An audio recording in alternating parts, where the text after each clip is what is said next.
દાહોદના મોટા હાથીધરામાં આમ આદમી પાર્ટીની વિજય વિશ્વાસ સભા યોજાઈ।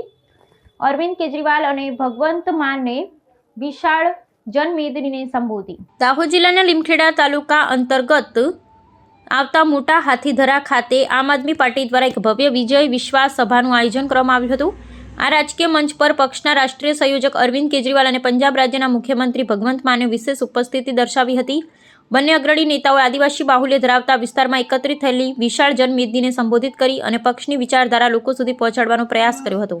સભાને સંબોધિત બંને રાષ્ટ્રીય નેતાઓએ શાસક પક્ષ અને મુખ્ય વિપક્ષ પર આકરા શાબ્દિક પ્રહારો કર્યા હતા। આ પ્રસંગે કેજરીવાલે રાજ્યના નાગરિકને એક મોટી ખાતરી આપતા ઘોષણા કરી હતી કે જો ગુજરાતમાં તેમના પક્ષની સરકાર રચાશે તો પ્રત્યેક નાગરિકને 10 લાખ રૂપિયા સુધીનું આરોગ્ય સુરક્ષા કવચ વિનામૂલ્યે પૂરું પાડવામાં આવશે। તેમણે વર્તમાન વ્યવસ્થા પર વેધક પ્રશ્ન ઉઠાવતા જણાવ્યું હતું કે જો રાજકીય મંત્રીઓની તબીબી સારવાર સરકારી ખર્ચે નિઃશુલ્ક થઈ શકતી હોય તો દેશના અન્નદાતા એવા ખેડૂતોને પણ આ સુવિધાનો લાભ સમાન ધોરણે મળવો જ જોઈએ।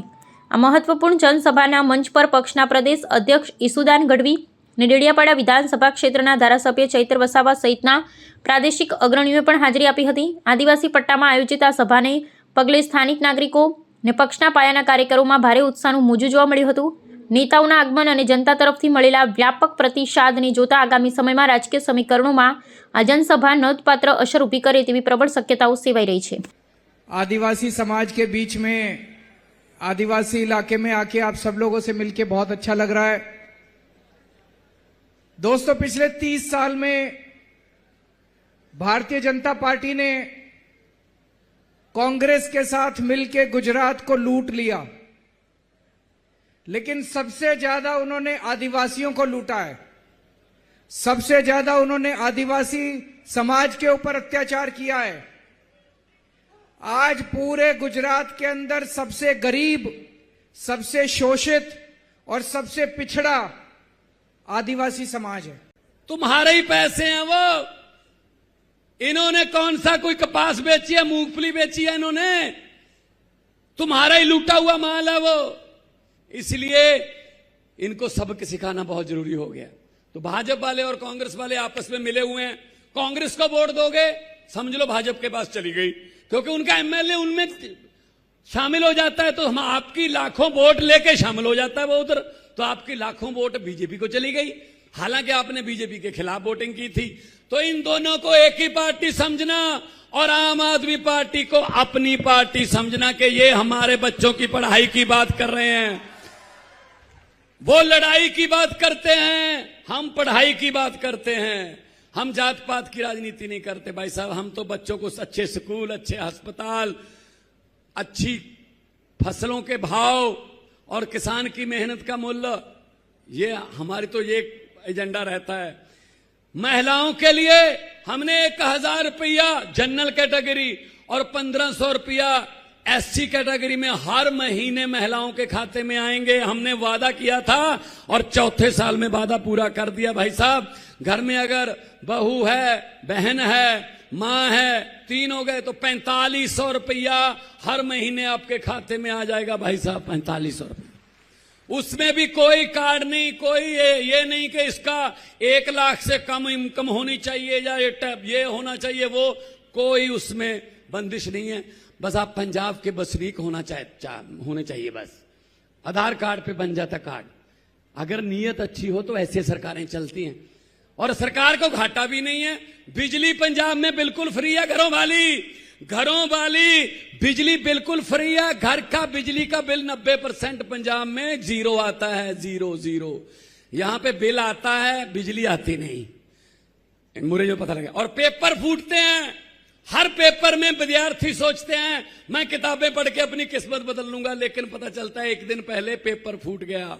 और अमीरों के लोग, जो अमीर लोग हैं, वो लाखों में उस पेपर को खरीद के फर्स्ट आ गए। हमारे बच्चे फिर रह गए भाई साहब पीछे। अपने बच्चों को पढ़ाओ, अपने बच्चों को अच्छी शिक्षा दो। वो शिक्षा का प्रबंध अरविंद केजरीवाल कर सकता है। अपने बुजुर्गों का इलाज करवाओ, उस इलाज का प्रबंध अरविंद केजरीवाल आम आदमी पार्टी कर सकती है। ये बात कहने के लिए हम आए हैं। मैं चेतर भाई को बहुत बहुत बधाई देता हूं कि उनका कितना प्यार करते हो आप लोग चेतर भाई को, क्योंकि ये आपके लिए सीना तान के खड़े हो जाते हैं। कोई आए अफसर, कोई जमीन पे कब्जा करने आए, कहते हैं मेरे पे पर्चा कर, मुझे जेल में डाल, लेकिन मैं जमीन नहीं जाने दूंगा, लेकिन मैं इस किसान के साथ करूं। कोई बात नहीं, इनको करने दो पर्चे। हम वो पत्ते नहीं जो शाख से टूट के गिर जाएंगे, हम वो पत्ते नहीं। सुन लो, बीजेपी वाले भी आए होंगे, 2-4 तो आए होंगे, सुनने के लिए आए होंगे। हम वो पत्ते नहीं जो शाख से टूटकर गिर जाएंगे। आंधियों को कह दो जरा औकात में रहें, जरा औकात में रहें। આજે માનનીય અરવિંદ કેજરીવાલજી અમને સતત કહેતા હોય છે, અમને કાલે જ કહેતા હતા, મને કહી સુદાન आप सबको एक तय करना है कि अभी तक भाजपा और कांग्रेस बड़े नेता को टिकट देते हैं, हम क्या कर रहे हैं, हम आम आदमी को दे रहे कि नहीं। तो मित्रों, आज तमने टिकटो मळवानी जे तमे तालुका जिला लड़वाना छो, आ तक माननीय अरविंद केजरीवालजी એટલા માટે આપી છે કે હવે આમ જનતા, આમ આદિવાસી સમાજનું નેતૃત્વ કરશે। બરોબર છે કે નહીં? હાથ ઊંચો કરીને ભાઈ પડકારો ફેંકો તો ખબર પડે। બરોબર છે મિત્રો? આજે હું અહીંયા જોઈ રહ્યો છું, ઘણા તાલુકાના, જિલ્લાના, નગરપાલિકાના સભ્યો મને દેખાઈ રહ્યા છે, બોલો, અને સાવ સામાન્ય પરિવારમાંથી દેખાઈ રહ્યા છે। પણ મિત્રો, આપણું સપનું છે, આજે ચેતરભાઈ વસાવા એક ધારાસભ્ય આદિવાસી સમાજમાં ચૂંટાયા, આજે 3.5 વર્ષ થયા, પણ તમે જુઓ, આદિવાસી સમાજ માટે સૌથી વધુ કોઈ અવાજ ઉઠાવ્યો હોય તો માનનીય ચેતરભાઈએ ઉઠાવ્યું છે। એમના માટે એકવાર તાળીઓ થઈ જાય મિત્રો। મિત્રો, આપણે આમ આદમી છીએ, અમારું સપનું છે મિત્રો, જ્યારે 2027માં સરકાર બનશે, આદિવાસી સમાજનો મૂળ મુદ્દો શું છે? જળ, જંગલ અને જમીન। આ વાત સાચી છે? સાચી છે મિત્રો? આજે ચેતરભાઈ વસાવા જેલમાં કેમ ગયા હતા ખબર છે?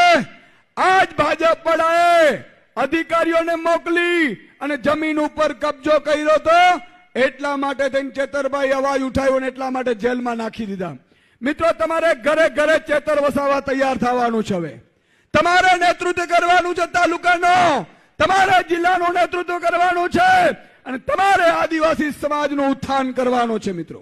આપણે જ્યારે દેશની વિકાસની વાત આવી, આપણે જ્યારે ગુજરાતની વિકાસની વાત આવી, એ દાહોદ હોય, છોટાઉદેપુર હોય, એ નર્મદાના આદિવાસીઓ, આજે ગાંધીનગરમાં જે મોટી મોટી બિલ્ડિંગો દેખાય છે ને, ગાંધીનગરનું જે સચિવાલય બન્યું છે, એ સચિવાલયમાં પણ દાહોદના આદિવાસીઓનો પરસેવો છે। આજે અમદાવાદની હાઈકોર્ટ બની છે, આજે કલેક્ટર કચેરી બની હોય, એસપી કચેરી બની હોય, કે આજે સેશન કોર્ટ હોય, કે જેટલી પણ કોર્ટો બની હશે, આજે જેટલા પણ કોરિડોર બન્યા છે, જેટલા પણ રેલવે બન્યા છે, જેટલા પણ એરપોર્ટ બન્યા છે, જેટલા પણ ડામર રોડ બન્યા છે, એ તમામ વિકાસમાં જો કોઈનું યોગદાન હોય તો એ અમારા દાહોદના આદિવાસીઓનો એમાં પરસેવો છે, પરસેવો। દરેક બિલ્ડિંગના પાયામાં અમારા આદિવાસીઓનો પરસેવો છે, અને એના બદલામાં આ સરકારોએ આપણને શું આપ્યું? આઝાદીના 78 વર્ષ થઈ ગયા, પહેલા 50 વર્ષ કોંગ્રેસનું શાસન હતું, હમણાં 30 વર્ષથી ભારતીય જનતા પાર્ટીનું શાસન છે।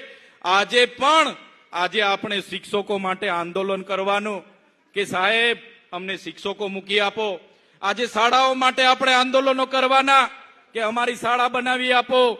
આજે નોકરીઓ માટે શિક્ષિત બેરોજગારો આંદોલન કરે, આજે આપણા ખેડૂતો આંદોલન કરે। આજે જે લોકો અહીંથી ભાગ્યા ખેતી કરવા માટે સૌરાષ્ટ્રમાં ગયા છે, એમને વળતર નથી મળ્યું, એ ભાગ્યા લોકો આંદોલન કરે।